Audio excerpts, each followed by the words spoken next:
Hello મિત્રો, સ્વાગત છે તમારું આજના ફરી એક નવા વિડીયોમાં। તો આજે આપણે વિડીયોમાં વાત કરશું ગુજરાત રાજ્યમાં 2026માં બર્થ સર્ટિફિકેટ એટલે કે જન્મ તારીખના દાખલામાં નામ સુધારા અંગે નવું અપડેટ આવ્યું છે। તો શું નવું અપડેટ આવ્યું છે અને તમારે જો જન્મ તારીખના દાખલામાં અથવા બર્થ સર્ટિફિકેટમાં કોઈ પણ પ્રકારનો પ્રોબ્લેમ હોય તો આ વિડીયોને અંત સુધી જોતા રહેજો, જેથી તમને ખ્યાલ આવે કે જન્મ તારીખના દાખલામાં નામ સુધારા અંગે નવું શું અપડેટ આવ્યું છે 2026માં। અને મિત્રો, ચેનલમાં નવા હો તો ચેનલને સબસ્ક્રાઇબ કરી લેજો, જેથી અમે આવા અવનવી માહિતીના વિડીયો પોસ્ટ કરીએ તો તેની માહિતી તમને મળતી રહે। તો ચલો મિત્રો, આપણે વિડીયોની શરૂઆત કરીએ। તો દર્શક મિત્રો, તમે અહીં સ્ક્રીનમાં જોઈ શકો છો એક જન્મ જે પ્રમાણપત્ર છે ગુજરાત રાજ્યનું, ગુજરાતીમાં તે આપણે તમે અહીંયા આપેલું છે, સ્ક્રીનમાં તમે જોઈ શકો છો। અત્યાર સુધી જે આ જન્મ પ્રમાણપત્ર આવતું હતું તેમાં પ્રથમ બાળકની અટક લખેલી હોય છે, ત્યાર પછી બાળકનું નામ હોય છે, ત્યાર પછી બાળકના પિતાનું નામ હોય છે। તે રીતના જે બાળકના નામની કોલમ છે તે રીતનું ફોર્મેટ હતું, પરંતુ અમુક સુધારા બાદ તેમાં ચેન્જ કરવામાં આવ્યો છે, જ્યાં બાળકનું નામ છે તે કોલમમાં માત્ર બાળકનું નામ જ લખવામાં આવે છે, આખું નામ લખવામાં આવતું નથી। એટલે કે બાળકની અટક કે બાળકના પિતાનું નામ લખી આપવામાં આવતું નથી,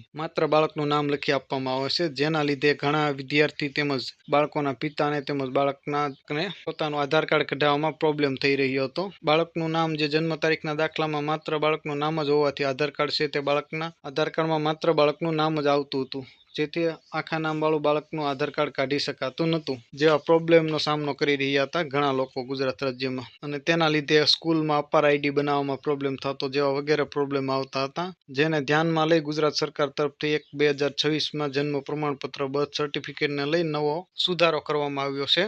જે તમે મિત્રો અહીં બર્થ સર્ટિફિકેટ છે તેમાં જોઈ શકો છો, બાળકનું નામની જે કોલમ છે તેમાં બાળકનું આખું નામ લખેલું છે, અહીં તમે સ્ક્રીનમાં જોઈ શકો છો, ધારા મનસુખભાઈ વાઘેલા, જે આખું નામ આપેલું છે એક જ કોલમમાં। તો આ 2026માં જન્મ પ્રમાણપત્ર અને બર્થ સર્ટિફિકેટમાં નવો સુધારો કરવામાં આવેલો છે। તો જે પણ મિત્રોને પોતાના બાળકનું જે બર્થ સર્ટિફિકેટ જન્મ પ્રમાણપત્ર છે તેમાં નામની કોલમ જે છે તેમાં માત્ર બાળકનું નામ આપેલું હોય તો તમે તમારું જે જન્મ પ્રમાણપત્ર છે તે નવું અપડેટ કરાવી શકો અને નવું કઢાવી શકો છો। નજીકની જે રજિસ્ટ્રાર કચેરી અથવા નગરપાલિકા મહાનગરપાલિકામાં જઈ તમે જો જૂનું પ્રમાણપત્ર માત્ર બાળકના નામ વાળું છે તે જમા કરાવી અને નવું પ્રમાણપત્ર મેળવી શકો છો, જેમાં બાળકના નામની કોલમ છે તેમાં આખું નામ તમને લખી આપશે, જેમાં બાળકનું નામ છે, પિતાનું નામ તેમજ અટક લખી આપશે। જે આ તમે સ્ક્રીનમાં જોઈ શકો છો તે અમે એપ્રિલ 2026ના રોજ જ તે નવું પ્રમાણપત્ર કઢાવેલું છે નવા ફોર્મેટ પ્રમાણે। તો આવી રીતે તમારું જે જન્મ પ્રમાણપત્ર છે તે આખા નામ વાળું હવે પછીના દિવસોમાં કઢાવી શકશો, તમારી નજીકની રજિસ્ટ્રાર ઓફિસ અથવા